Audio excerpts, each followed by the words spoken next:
Farmers from Central and South America paint Ku Klux Klan figures on the existing border fence between Mexico and the USA. They've come from countries such as Colombia, Haiti and Guatemala to protest against President Donald Trump's plans to divide the two countries with a modernized border wall. They say it will be bad for human rights and trade and will not stop the flow of migrants crossing north to the USA. The intention is to call on governments to understand that building walls is not the solution to migrants. President Trump has already ordered prototypes for a border wall to cover over 3,000 kilometers along the US-Mexico border. US President Donald Trump has arrived in South Korea on the second leg of his five-nation tour of Asia, bringing the leader closer than ever to the front lines of the nuclear standoff between Seoul and its neighbor to the north.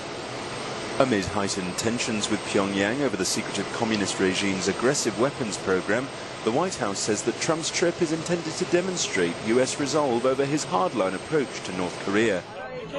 But many on the Korean peninsula fear that the outspoken leader's rhetoric could only serve to increase the risk of military conflict between the two countries. While many were on hand to greet him, Trump's arrival on Air Force One at the Osan Air Base outside the South Korean capital came amid popular protests over his bellicose approach to such a sensitive issue. Trump's 24-hour stay in Seoul comes after a visit to Tokyo, where he met Prime Minister Shinzo Abe and said Japan could shoot North Korean missiles out of the sky if it bought the US weaponry needed to do so, a stance Japan has long avoided. While in South Korea, Trump is expected to visit US troops stationed at Camp Humphreys and hold talks with President Moon Jae-in. Friends and supporters and people from the release of the so-called Paradise Papers is being used by US media to further tarnish the reputation of the Trump administration. The New York Times has accused US Commerce Secretary Wilbur Ross of retaining a business relationship with a Russian oligarch under US sanctions and the son-in-law of Russian President Vladimir Putin. The company in question is shipping giant Navigator Holdings, which transports gas for Russian company Sibur. The main shareholders of Sibur are Putin's longtime friend, billionaire Gennady Timchenko and Kirill Shamalov. The US Department of Commerce declared that business relations with Sibur began long before Wilbur Ross joined the board of directors of Navigator Holdings. Sibur is not under US sanctions. On Monday, a consortium of investigative journalists published millions of documents on offshore operations of the world's political, business and artistic elite.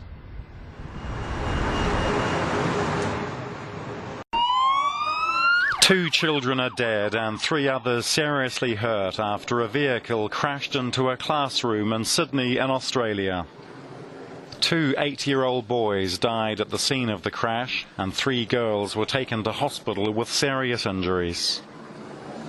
What we're looking at this stage is that we're not looking at this as an intentional act. It is a crash investigation. It is an active crash investigation. It would be only speculation that we believe we know what caused this event at this time. The 52-year-old woman who was driving was not hurt in the crash. She was later charged with dangerous driving. Multiple sources are telling NBC News that federal investigators have enough evidence to bring charges in the investigation into former National Security Advisor Michael Flynn and Flynn's son as part of the Russian election probe.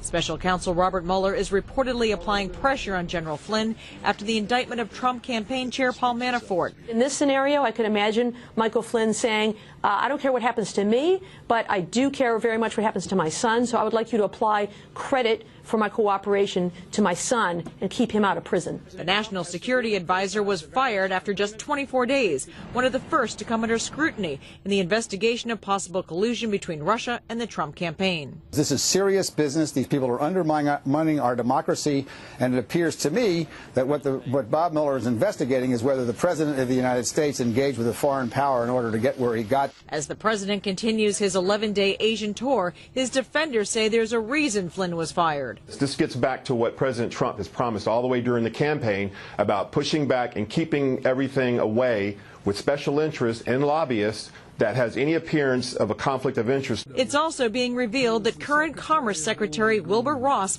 shares business interests with Vladimir Putin's immediate family, something he failed to clearly disclose before taking the cabinet position. I've heard firsthand how we can work together.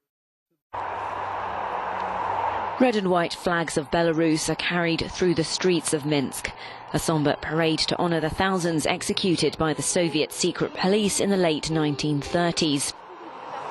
Along with crosses and victims' portraits, they're carried to Kuropatty in the capital's suburbs, where the victims were buried. For me, Kuropatty means our grandfathers, our nation, our faith, our sorrow, because innocent people were killed here. Joseph Stalin, who succeeded the Soviet Union's founding father Vladimir Lenin, started the series of purges that became known as the Great Terror. This is a sacred place for me because my father was shot dead here. I didn't know him. I was born 2 months after his death. The NKVD, the predecessor to today's FSB, killed hundreds of thousands of people, mainly based on forced confessions obtained through torture to consolidate the authority of Joseph Stalin. Hundreds of migrants sang, danced and cheered as they reached the port of Crotone in southern Italy on an NGO rescue ship. 339 of the migrants were rescued off the coast of Libya over the last few days, while the remaining were transferred onto the vessel from other boats. Riccardo Gatti, head of Proactiva Open Arms, said the migrants were generally in good health. The people we've rescued directly are mostly from Eritrea and have clearly been travelling for a long time. They've spent a long time in Libya, so they show signs of malnourishment and health issues. There's no emergency, but they're quite weary. A further 400 migrants also landed in the port of Salerno, this time rescued by a Spanish ship. Among the migrants, rescuers found the bodies of 26 women who had most likely been murdered.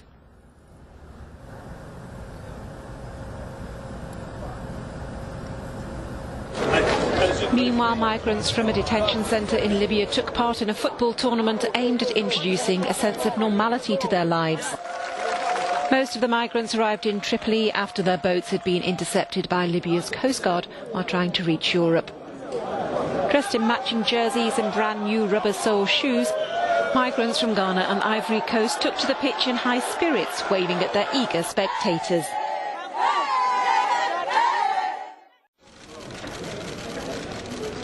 Saudi Arabia's Attorney General has said a great deal of evidence has already been gathered in the biggest anti-corruption crackdown on the country's powerful and wealthy in its modern history.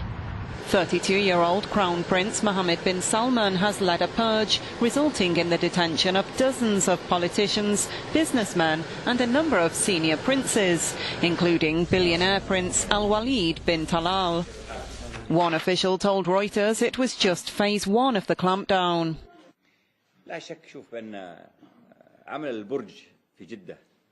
Saudi stocks wavered after the arrests, but then recovered as the move was seen as strengthening the Crown Prince's authority and his ability to implement economic reforms. This is really about Mohammed bin Salman, the Crown Prince of Saudi Arabia, solidifying his power base and at the same time taking out corruption as well. He's showing that no one is above the law, be they billionaire investors, members of the royal family, or even government ministers.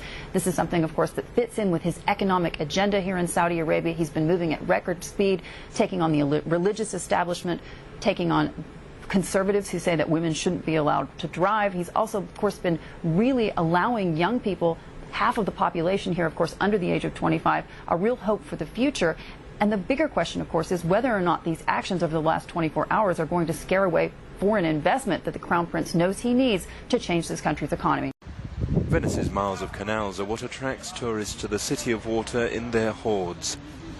However, after a particularly long and heavy rainfall that has drenched Italy over recent days, water levels have been left at their highest in 4 years.